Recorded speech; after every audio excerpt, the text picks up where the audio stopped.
Bienvenue dans 10 minutes, le podcast des Français dans le monde pour aider tous ceux qui se préparent ou qui vivent de près ou de loin la mobilité internationale. Je suis Gauthier Saïs et j'ai le plaisir de passer 10 minutes avec Baptiste Cheval. Il est boxeur et lauréat prix du public 2026 des trophées des Français de l'étranger. 10 minutes. 10 minutes. Le podcast des Français dans le monde.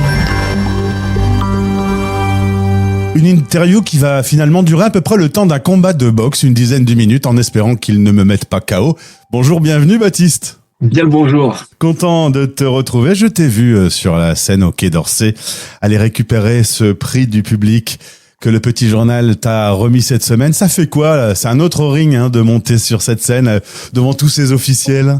Et c'est vrai que c'est toujours impressionnant. Je suis préparé pour prendre des coups, pour en donner devant du public, mais moins pour ce type d'événement. Alors toujours honoré. Et puis c'est toujours une expérience incroyable à saisir. Donc un peu stressé au début, évidemment, une petite boule de stress, mais ça s'est bien passé dans l'ensemble. C'était super. Un beau petit cocktail dans un beau petit lieu plutôt sympathique. Avant d'arriver au Quai d'Orsay, on va revenir en Normandie. Tu es originaire d'un petit village de 300 âmes.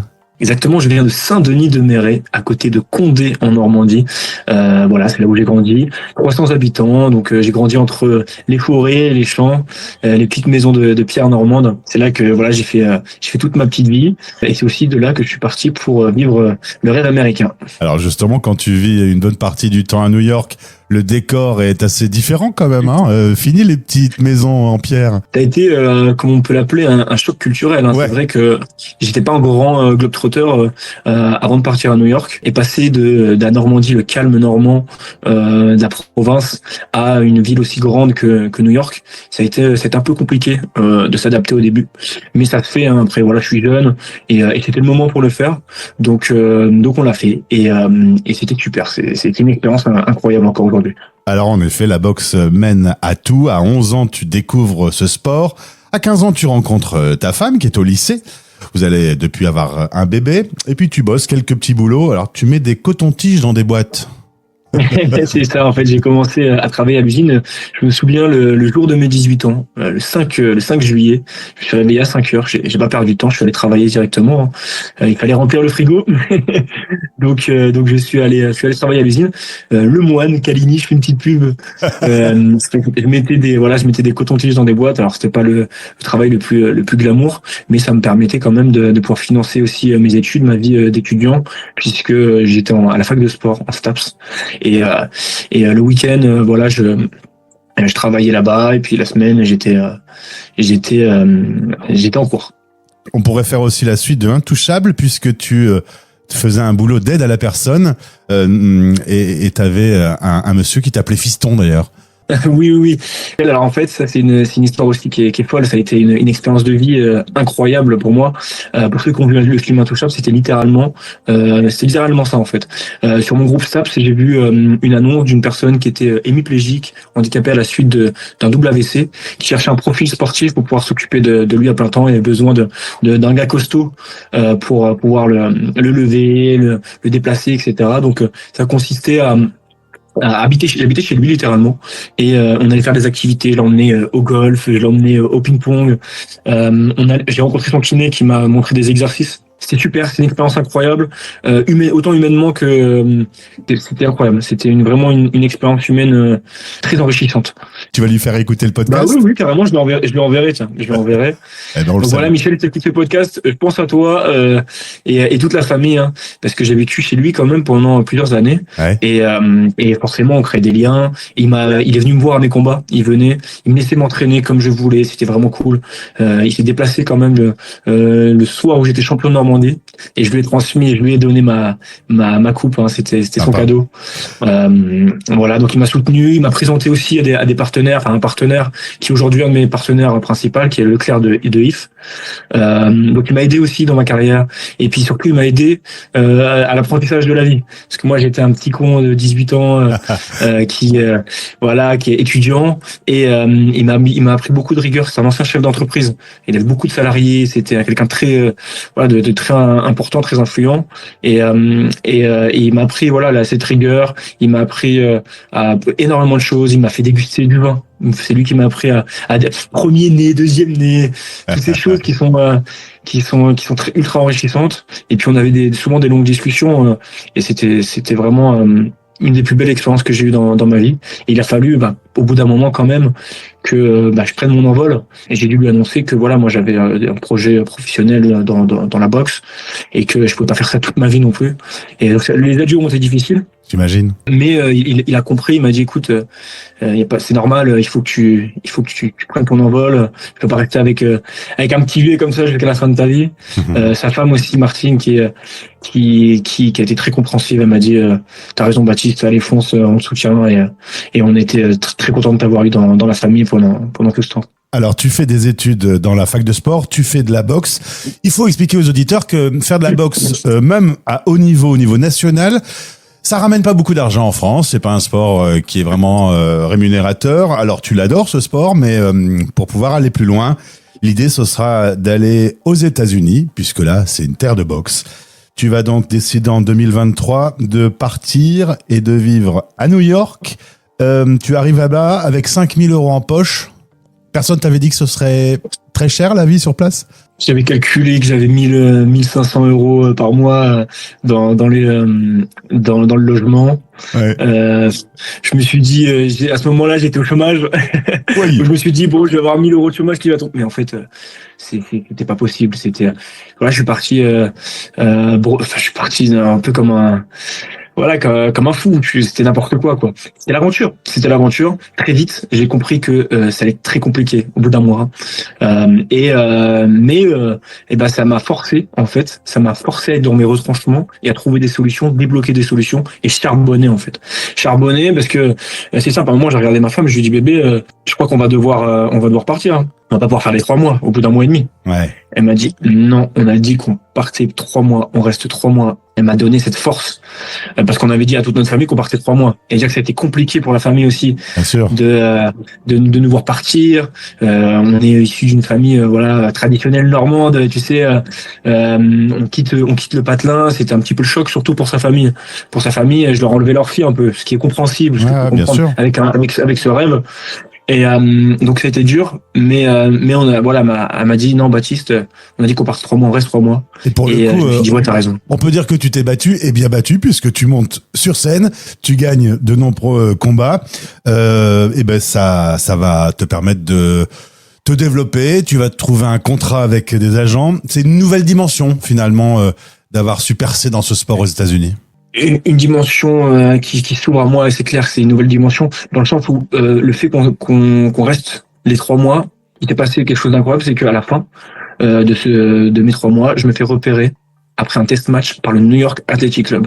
Si j'étais parti plus tôt, ce serait jamais arrivé. Ouais. Je me fais repérer par le New York Athletic Club qui me propose de rester pour les représenter lors des tournois nationaux, internationaux, etc. et pour les Golden Gloves. Et ce à quoi évidemment je réponds positivement. Je rentre en France, retour à l'usine, très difficile. Le temps de faire mes papiers de visa. Je repars et là je commence à enchaîner les combats très vite. J'ai la chance, l'opportunité de concourir pour la ceinture de titre de champion de New York, puisque il y a eu un désistement 3 jours avant. Un des deux prétendants s'est blessé. Ils n'arrivaient pas à trouver un adversaire qui accepte évidemment 3 jours avant le combat. Et puis moi, t'y vas. Avec la fougue, évidemment, je n'allais pas laisser cette occasion filer. Mon entraîneur m'a proposé ce combat. J'ai dit on accepte, on y va tout de suite. On y allait. Et je deviens champion contre toute attente de la ville. Puis après, champion de l'État. Ensuite, je remporte plusieurs tournois internationaux, les Golden Gloves, où je boxe au Madison Square Garden pour la finale. Et voilà, s'en est suivi tout un tas de tournois et de compétitions que j'ai remportés. Et voilà, ça a été une aventure extraordinaire et qui aujourd'hui m'a ouvert beaucoup de portes, et dont celle de pouvoir aller au Quai d'Orsay, récupérer le trophée des Français de l'étranger.